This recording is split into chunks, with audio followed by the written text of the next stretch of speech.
Magandang araw po sa inyo, Sir Casper. Pati na rin sa ating mga tagapakinig na walang sawa ang suporta sa ating channel. Tawagin niyo na lamang po ako sa pangalang Kardeng, isang guro sa elementarya dito sa amin. Ang mga ibabahagi ko po ay karanasan ko noong isilang, ang ikalawa kong kapatid. Bale sa probinsya ng Camarines Sur po ako lumaki at nagkaisip. Grade 5 ako noon. Tandang-tanda ko noong inanunsyo ni nanay na magkakaroon na ako ng kapatid. Tuwang-tuwa si tatay na aakalain mong nanalo siya sa luto. Kinarga-karga pa niya ako habang itinataas sa ere. Nakita kong halos maluha-luha na rin siya sa balitang narinig mula kay nanay. Ako naman, hindi ko maintindihan ang nararamdaman ko. Ewan.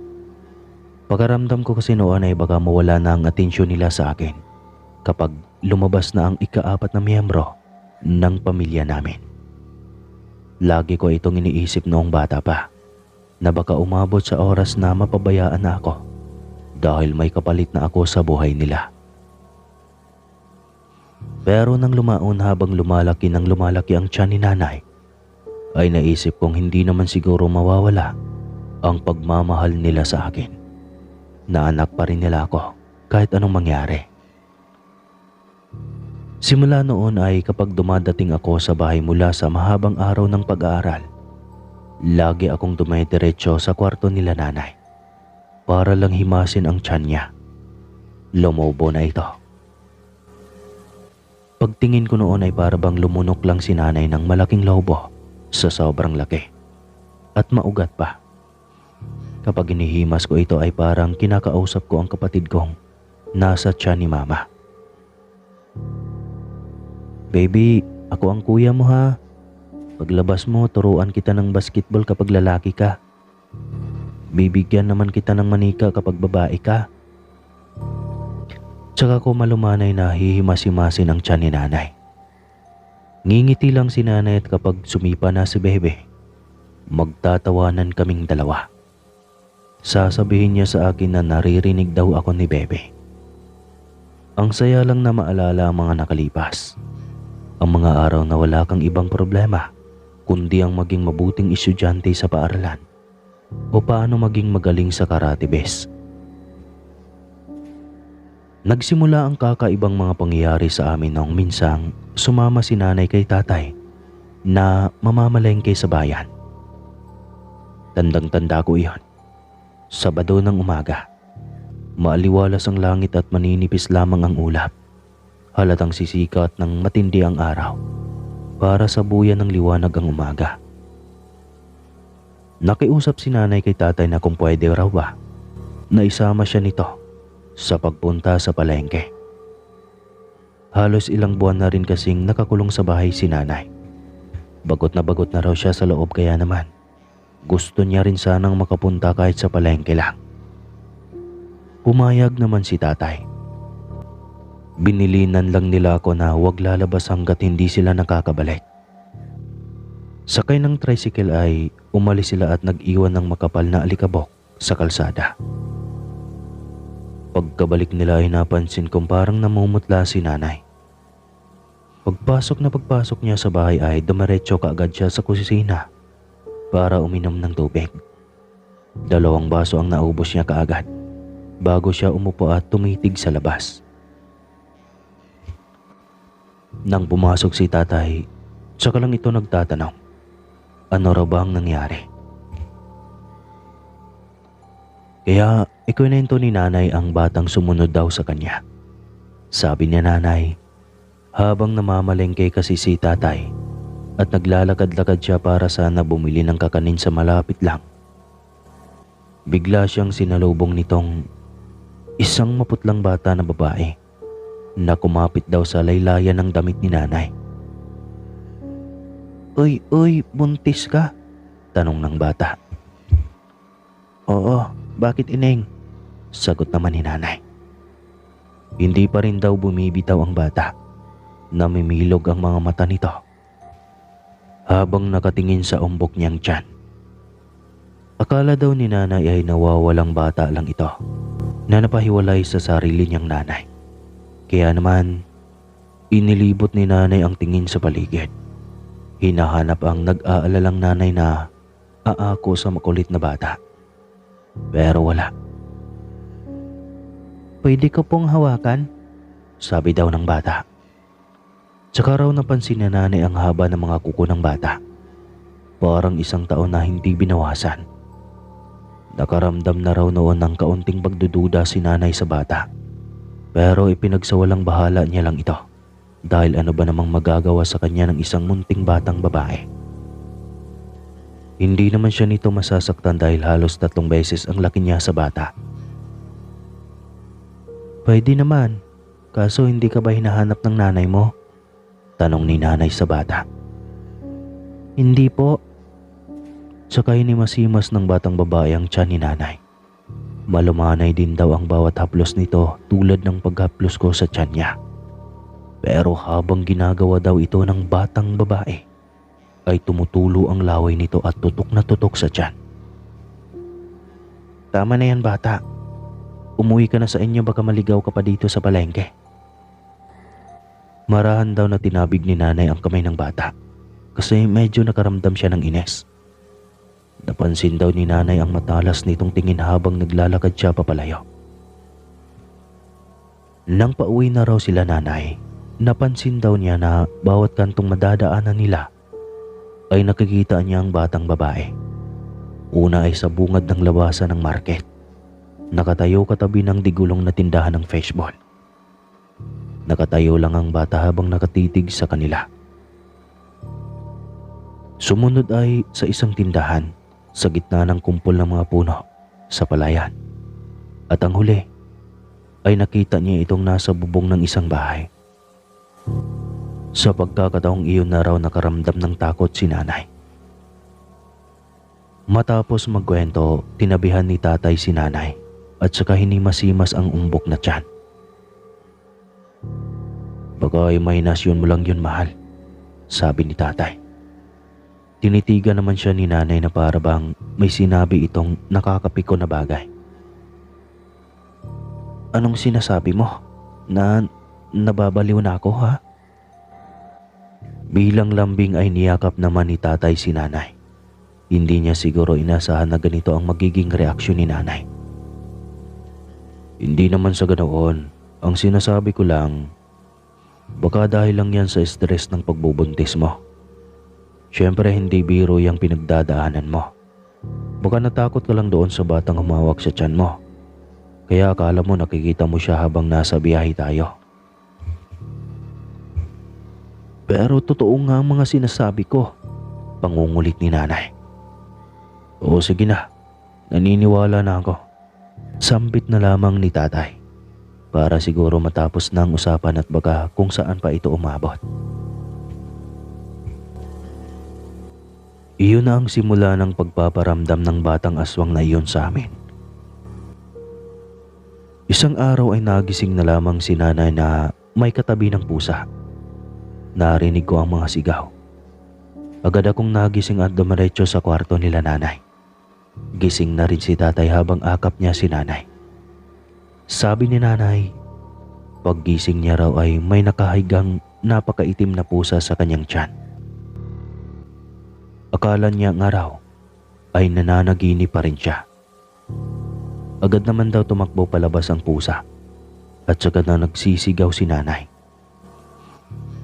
Nagising si tatay at doonan niya nga ikinuwento ang mga nangyari. Sabi ni nanay, lagi niya raw nakikita ang pusang iyon sa likod bahay, sa sanga ng mga mangga na katabi namin, sa kalsada sa labas. Minsan daw ay sa bubong ng mga kapitbahay. Lagi raw itong sa direksyon ng bahay namin nakatitig. Parang naghihintay ng kung ano. Isa sa mga naririnig pa naming chismis ay may nakikita raw na malalaking ibon na umaaligid sa bahay namin. Sabi naman ito ni Mang Victor, isa sa mga nagkwento kay nanay. Pauwi na raw siya noon isang hating gabi nang marinig niya ang kakaibang huni ng kung anong hayop mula sa itaas. Kaya raw tumingala siya sa langit at kitang-kita niya raw ang napakalaking ibon na iyon na umiikot sa itaas ng bahay namin. Parang kasing laki raw ito ng agila, pero kulay itim ang balahibo. At kitang-kita niya raw ang kulay pulang mata nito, nalitaw na litaw sa dilim ng gabi. Kumaripas daw siya kaagad ng takbo papalayo. Iniisip na baka siya pa ang mapagtripan ng malaking ibon na iyon. Isa pang karanasan na nangyari sa amin ay naganap isang gabi ng linggo. Nanonood kami ng TV sa sala. Isa iyon sa pinakapaborito kong gawain namin nila nanay at tatay. Manonood ng mga palabas sa gabi. Hindi ko na matandaan kung anong pinapanood namin noon. Basta tutok na tutok kaming lahat nang biglang lumingon si nanay sa labas. Hindi niyo ba naaamoy yon? Ang baho? Parang nabubulok na kung ano, sabi ni nanay. Nakatingin kami ni Papa. Wala naman na, sabi ni Papa. Sumang-ayon din ako at sinabing wala rin akong naamoy ng babaho na kung ano. Tignan mo nga sa labas, utos ni Mama kay tatay. Tumayo naman agad si tatay. Inis dahil alam kong iniisip niya na baka dahil lang na naman ito sa sobrang sensitibong pang-amoy ni nanay dahil nga buntis. Paglabas ni tatay ay dinala niya ang sundang na lagi niyang gamit sa palayan. Naglibot-libot sa bahay at saka bumalik. Wala naman, sabi ni tatay, sabay balik sa pagkakaupo. Ilang minuto pa, ako naman ang nakaamoy ng napakabahong amoy mula sa labas. Pero hindi ko na sinabi sa kanila. Baka magalit pa si tatay kapag sinabi ko na may naamoy din ako tapos wala naman pala. Bumalik na lang ako sa panonood. Pero ilang sandali pa, tumingin ulit si nanay sa labas. May naririnig ako, mahal, mga baboy, sabi niya kay tatay. Yan na naman tayo sabi ni tatay. Pero bago pa man makapagreklamo si tatay ay pare-pareho naming narinig ang atungal ng isang baboy sa labas. Nagkatinginan si nanay at tatay. Ano yun? Tanong ni tatay. Wala kaming alagang baboy at sa pagkakaalam ko, wala kaming kalapit na kapitbahay na nag-aalaga ng patabaing baboy sa bakura nila. Kaya takang-taka kaming lahat. Saan galing ang tunog na iyon?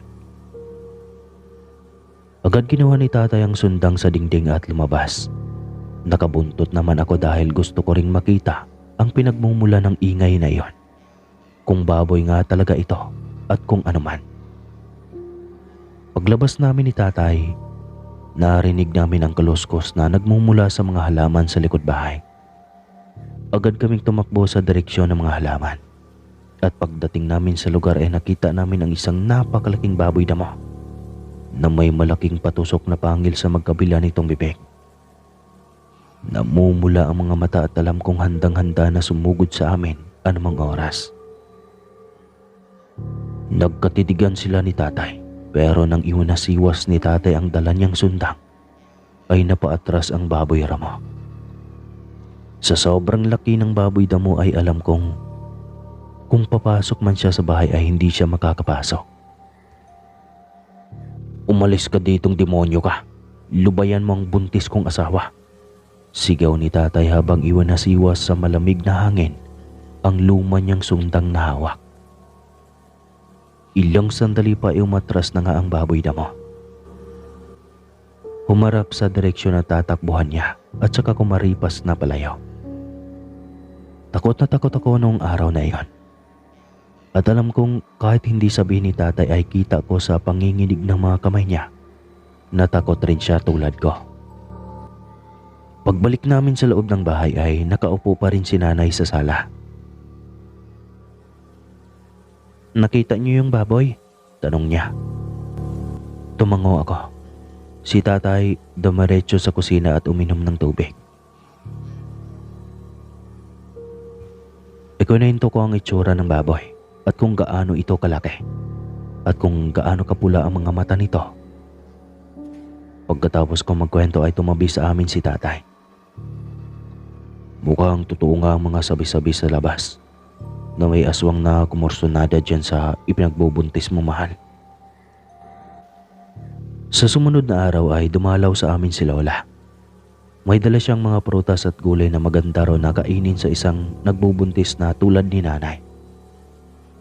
Habang nag-uusap ay naikwento nga ni nanay ang tungkol sa mga karanasan namin sa hinihinalaan naming aswang. Pagkatapos sabihin ni nanay ang mga nangyari kay Lola, natahimik ito. Siguradong ang batang babae na nakita mo sa palengke ang dahilan kung bakit sinusundan kayo ngayon ng mga kakaibang nilalang na ito. Baka nga ang itim na pusa, ang malaking ibon at ang baboy damo na iyon. Ilan lamang sa mga anyo ng batang babae na nakita mo sa palengke. Dapat kasi sa pagkakataong ganoon, hindi mo basta-basta ipapahawak ang tiyan mo sa kung kani-kanino lang, tulad ng batang babae na iyon. Siguradong dahil sa nahawakan niya ang tiyan mo ay alam na niya ang amoy mo. Hindi ka na makakatakas kahit saan ka pa pumunta. Masusundan at masusundan ka nito. Lumitaw ang pangamba sa mukha ni nanay. Ano pong gagawin ko, Nay? Sabi ni Lola, mas mabuti raw na huwag nang lumabas pa ng bahay si nanay, lalo na kapag gabi. Hindi raw kasi basta-basta nakakapasok ang mga aswang sa bahay ng kanilang mga biktima, lalo na kapag may nakatirang santo dito. Isa pa, dapat daw ay laging nasa malapit lamang ni nanay ang mga santo sa loob ng bahay. Kapag pupunta siya ng kusina o sa sala, ay dapat dala niya ang maliit na santo ni tatay para na rin sa proteksyon niya.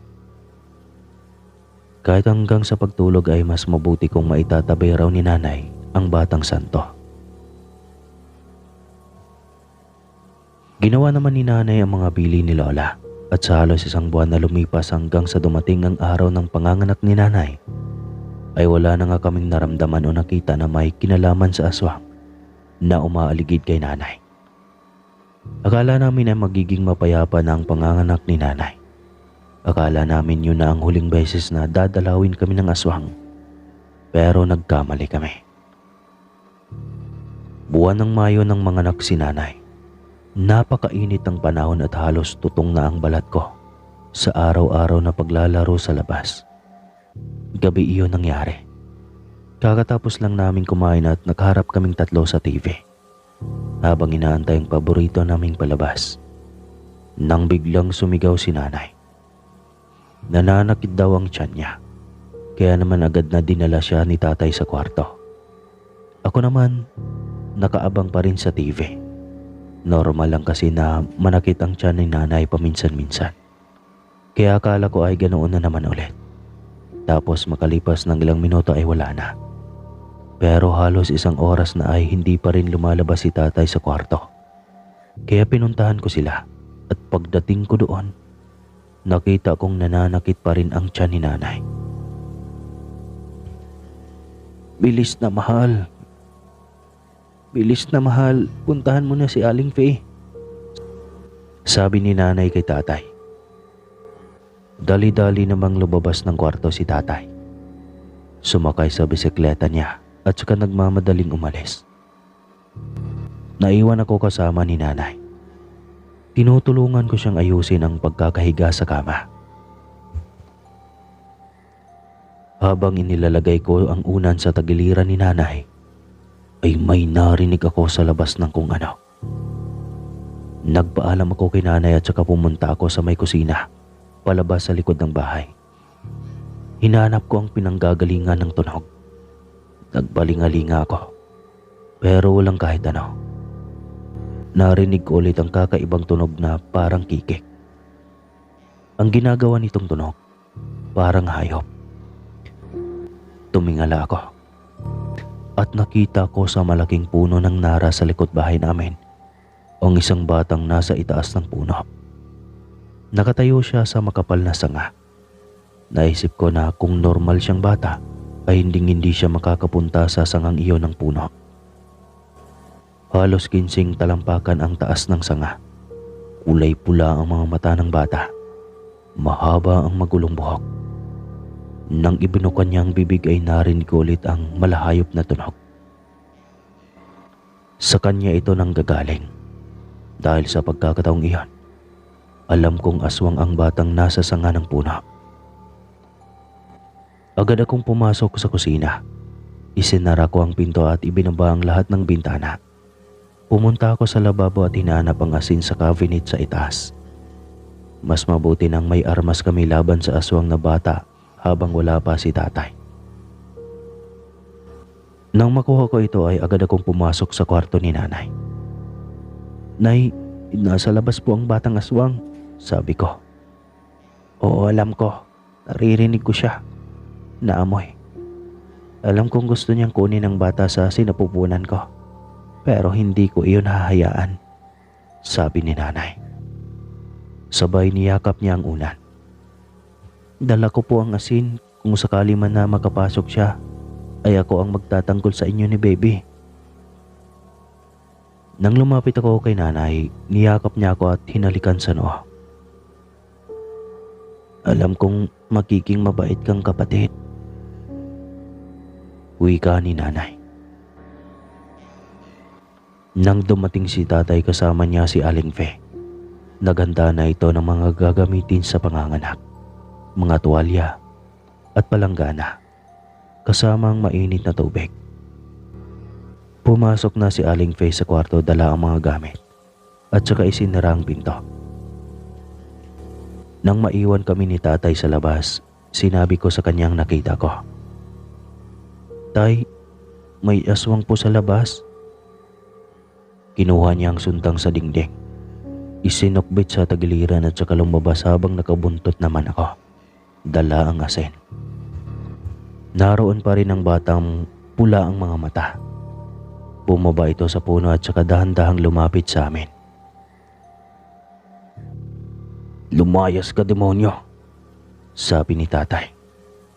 Pero hindi ito nakinig. Bigla itong tumakbo palapit at sinugod si tatay. Pinaibabawan niya si tatay. Hindi niya maisiwas ng maayos ang sundang dahil sa bilis ng pangyayari. "Karding, ang asin!" sigaw ni tatay. At doon lang ako natauhan. Nanigas na ako noon sa takot, pero dahil sa sigaw ni tatay, ay naisip kong ako pala ang may hawak ng asin. Kumuha ako ng isang dakot at saka isinaboy ito sa direksyon ng batang aswang. Narinig ko ang matinding pagkatunaw ng balat ng aswang dahil sa asin. Umusok pa ng puti pa itaas at saka ko naamoy ang parang nasusunog na laman. Sumisigaw ng batang aswang. Paiba-iba ang boses na para bang may napakaraming tao sa loob ng katawan niya.